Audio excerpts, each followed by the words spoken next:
membimbing umat terdahulu dari zaman jahiliyah menuju zaman Islamiyah. Dengan kata lain, ad-dinul Islam. Ini singkat saja, jadi saya minta tolong perhatiannya sebentar. Kita mencoba untuk memanfaatkan bulan yang mulia. Ketika mendengarkan sesuatu, kita dengarkan dengan baik. Bisa?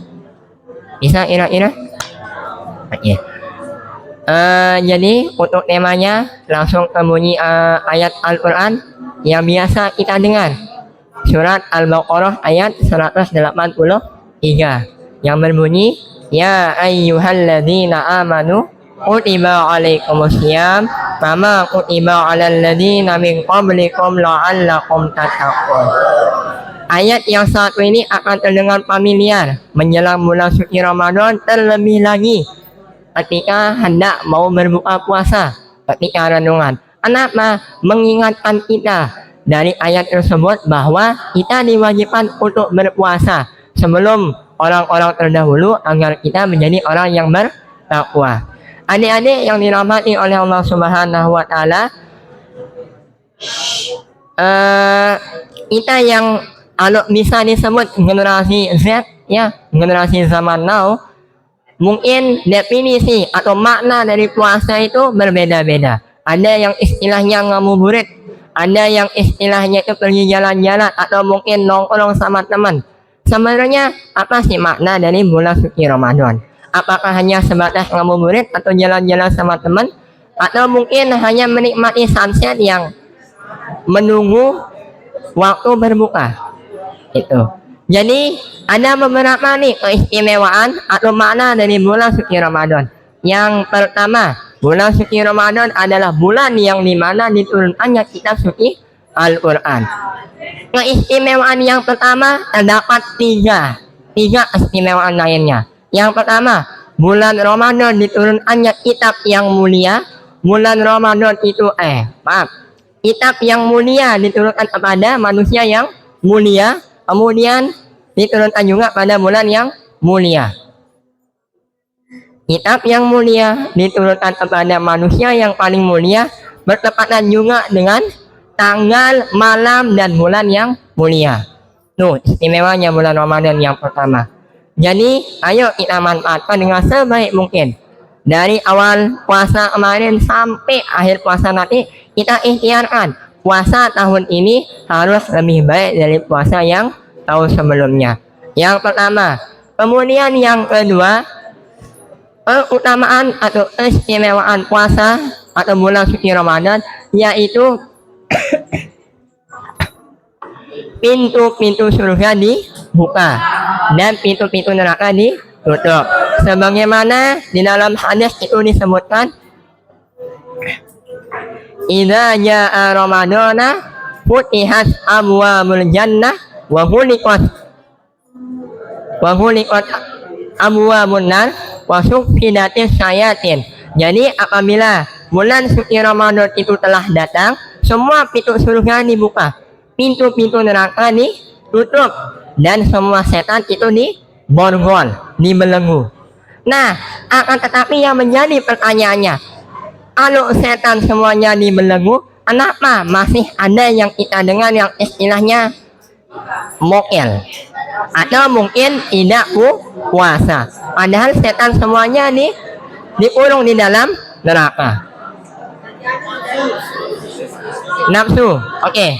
Halo adik-adik, jadi kalau kita maknai dengan baik dari bulan puasa itu artinya apa? Menahan diri dari segala sesuatu yang dapat membatalkan puasa, dari terbit fajar sampai terbenamnya matahari. Makan, minum, mungkin hanya itu saja yang ada di pikiran kita. Adik-adik semua, sebenarnya bukan itu saja definisi dari puasa. Definisi sesungguhnya dari puasa adalah satu, mengontrol diri sepenuhnya. Kita mengontrol mulut supaya tidak berkata kasar kepada orang lain. Kita mengontrol tangan ini supaya tidak sampai membuat sesuatu yang tidak diinginkan. Adik-adik, kalau yang biasanya yang bisa menyakiti manusia langsung adalah lisan. Di zaman sekarang, tangan juga bisa menyakiti walaupun tidak secara langsung. melalui media sosial. Adik-adik, ya, mengumpat, adik-adik ngolok teman dari media sosial. Ini juga perlu dikontrol, terlebih lagi pada bulan suci Ramadan. Tujuannya apa? Tujuannya itu nih. Tujuannya itu ada dua hal. Yang pertama, kembali ke ibadah. Apa itu ibadah inti? Dan apa dari inti ibadah? Ibadah inti apa? Nih, pernah ditanya nih, ibadah inti itu apa? Rukun Islam, kita syahadat, kita puasa, kita sholat, kita zakat, dan naik haji. Tujuan dari ibadah inti puasa yang sekarang ini kita jalani adalah rukun iman, di mana bermakna kembali kita meyakini Allah Subhanahu wa Ta'ala. Kita mendekatkan diri kepada Allah Subhanahu wa Ta'ala. Makanya ketika berpuasa kita pasang niat baik-baik. Niatnya itu bukan karena ada hadiah dari orang tua, bukan karena dijanjikan nanti setiap sore diberikan takjil sama ibu atau bapak, atau mungkin setiap mau terawihnya nanti kalau saya terawih harus dibeliin ini nanti bu atau pak. Itu sesungguhnya puasa akan menumbuhkan rasa keyakinan ketika kita tahu makna dari puasa itu sendiri. Puasa juga dapat menjadi sebuah obat. Obat apa? Obat fisik tentunya. Baginda Rasulullah Shallallahu Alaihi Wasallam, kita jarang mendengar kalau beliau itu sakit. Ada salah satu obat resep beliau supaya tetap sehat adalah berpuasa. Dikatakan itu ya di dalam sebuah lagu, obat hati itu sesungguhnya itu ada 5. Nih ya, kalau obat fisik itu udah ada, tapi ini obat hati nih yang perlu. Yang pertama, baca Al-Quran dan artinya. Kemudian yang kedua, kita kumpul sama orang-orang soleh, ulama, tuan guru, dan lain sebagainya. Tujuannya untuk mendapatkan nasihat, mendapatkan ilmu. Kemudian yang ketiga, memperbanyak puasa. Karena apa? Semua makanan yang masuk ke dalam tubuh secara kita tidak sadari, ya entah itu dia ada pengawetnya, entah dia ada pemanehnya, yang penting udah blok. Ini yang membuat kadang ada yang, maaf seperti saya, nggak gemuk-gemuk, atau yang gemuk nggak urus-urus. Itu nggak usah lihat teman yang lain ya. Kemudian yang keempat, ya obat hati yang keempat, memperbanyak zikir malam. Kita memperbanyak zikir sebelum tidur, kita istighfar, kita mengingat hari ini apa yang sudah kita lakukan, yang salahnya kita memohon ampun sebanyak-banyaknya. Karena keutamaan bulan Ramadan yang lain adalah bulan Ramadan adalah bulan diampuni semua dosa. Mau tidak diampuni dosanya? Mau. Semua pasti mau. Tapi bagaimana caranya sekarang? Apakah hanya mengatakan mau, kemudian mulut ini tidak mau mengatakan astagfirullahalazim? Apakah sebegitu beratnya? Nih, yang perlu kita waspadai adalah bulan Ramadan di tahun ini jangan sampai sama seperti bulan Ramadan sebelumnya. Karena apa? Tujuannya adalah kita keluar dari bulan Ramadan dalam keadaan bersih.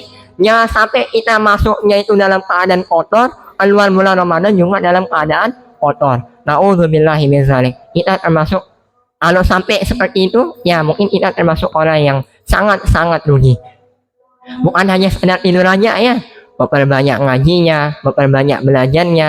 Tujuannya nih ya, kalau di rumah kemarin maaf, dari beberapa yang saya lihat ada yang terawihnya itu bolong, mungkin main petasan dan segala macam. Kembali ke tempat ini dengan harapan kita bisa mengontrol diri sepenuhnya, bukan karena absen. Ingat, terawihnya ini bukan karena absen, tapi semata-mata lillahi ta'ala. Innamal a'malu binniyat. Bukan merasa diri paling benar, tapi ayo kita sama-sama belajar. Mungkin itu aja yang perlu saya sampaikan. Apabila ada kekurangan dari ya pesan tadi, saya mohon maaf yang sebesar-besarnya, karena kita sama-sama masih belajar. Ya, saya tutup, saya akhiri. Wallahul muwaffiq wal hadi ila sabilir rasyad. Assalamualaikum warahmatullahi wabarakatuh. Ada tambahan dari ISF ya? Nah, terakhirnya, siapa pun yang ngomong jangan biasa nilai ribut.